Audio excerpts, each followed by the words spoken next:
আসসালামু আলাইকুম। আশা করি সবাই ভালো আছেন। আজকে আমরা কথা বলবো বাংলাদেশের সবচেয়ে যে মেগা প্রকল্প, সবচেয়ে যে বড় প্রজেক্ট, সেই প্রজেক্টের দুর্নীতি নিয়ে। আপনারা জানেন সম্প্রতি পত্রিকায় প্রকাশিত হয়েছে, সেখানে শেখ হাসিনা 500 কোটি ডলার জয়ের এবং টিউলিপ সিদ্দিকীর মধ্যস্থতায় দুর্নীতি করেছেন। শেখ হাসিনা 2013 সালে যেদিন রাশিয়াতে এই চুক্তি স্বাক্ষরের জন্য সফর করেন, ভ্লাদিমির পুতিনের সাথে সাক্ষাৎ করেন, সেই সময় তার সফর সঙ্গী ছিল টিউলিপ সিদ্দিক এবং সজীব ওয়াজেদ জয়। তো দেখেন, বাংলাদেশের সবচাইতে মেগা প্রজেক্ট হচ্ছে পারমাণবিক বিদ্যুৎ চুল্লি বা রূপপুরের যে পারমাণবিক বিদ্যুৎ চুল্লি। তো এই মেগা প্রকল্প থেকে বাংলাদেশ কতটুকু বিদ্যুৎ উৎপন্ন হবে, সেটা হচ্ছে বাংলাদেশের টোটাল 20% মানুষের বিদ্যুতের চাহিদা মেটাতে পারবে। এত পরিমাণ বিদ্যুৎ সেখান থেকে উৎপন্ন হবে এবং এই পারমাণবিক বিদ্যুৎ চুল্লি উদ্বোধন হওয়ার পরে বাংলাদেশ থেকে মোটামুটি বিদ্যুৎ সংকট কেটে যাবে এবং আরও কিছু বিদ্যুতায়িত ফ্যাক্টরি, বিদ্যুতায়িত বিভিন্ন উন্নয়ন প্রকল্প শুরু হবে বলে আমরা আশা করছি। কিন্তু এই মেগা প্রকল্প আমরা শুরু থেকেই বলে আসছি, অনেক আগে থাকতেই আমরা বলে আসছি যে মেগা প্রকল্পগুলোতে মেগা দুর্নীতি হয়। আর এই মেগা দুর্নীতির মধ্যে সবচাইতে বাংলাদেশের ইতিহাসে বড় দুর্নীতি হচ্ছে এই রূপপুর পারমাণবিক বিদ্যুৎ কেন্দ্রের এখানে যেই 500 কোটি ডলার।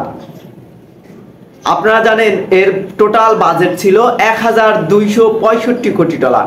তার মানে প্রায় অর্ধেকই দুর্নীতি করেছে স্বয়ং শেখ হাসিনা এর সাথে জড়িত।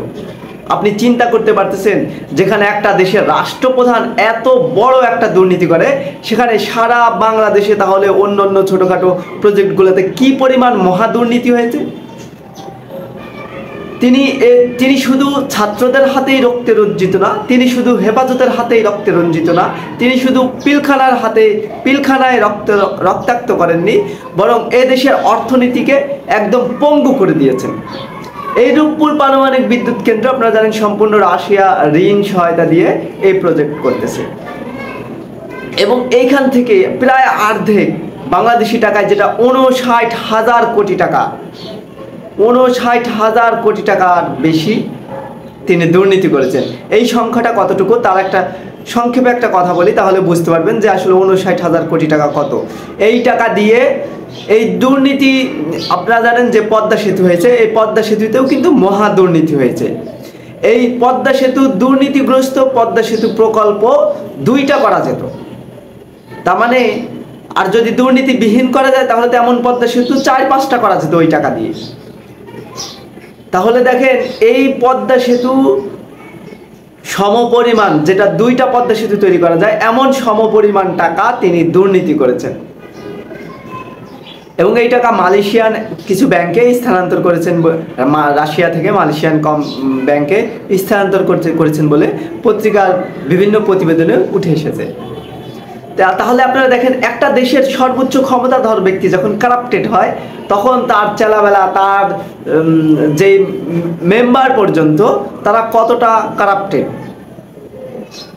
আমরা অচিরেই দাবি জানাবো এই দুর্নীতিগ্রস্ত ও সাবেক স্বৈরাচার সরকারকে বিশ্বের যেখানেই থাকুক ইন্টারপোলের সাহায্যে বাংলাদেশে নিয়ে আসার জন্য এবং আইনের মুখোমুখি করার জন্য।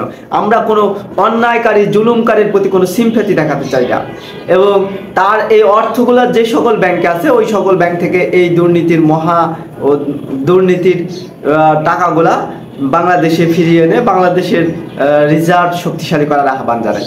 এবং একই সাথে পদ্মা সেতু এবং কর্ণফুলী টানেল, যেটাকে বঙ্গবন্ধু টানেল নামে তারা নামকরণ করেছে, সেই কর্ণফুলী টানেল এবং পদ্মা সেতু, তারপরে বঙ্গবন্ধু স্যাটেলাইট সহ আরও বড় যে মেগা প্রকল্পগুলো আছে, এই সবগুলোতে সুষ্ঠু তদন্ত করে, নিরপেক্ষ তদন্ত করে, এর একটা সুষ্ঠু বিহেদ করে কত টাকা সেখানে দুর্নীতি হয়েছে, কারা কারা এর সাথে জড়িত, এই সব কিছু তদন্ত করে জাতির সামনে তুলে ধরার আহ্বান জানাই।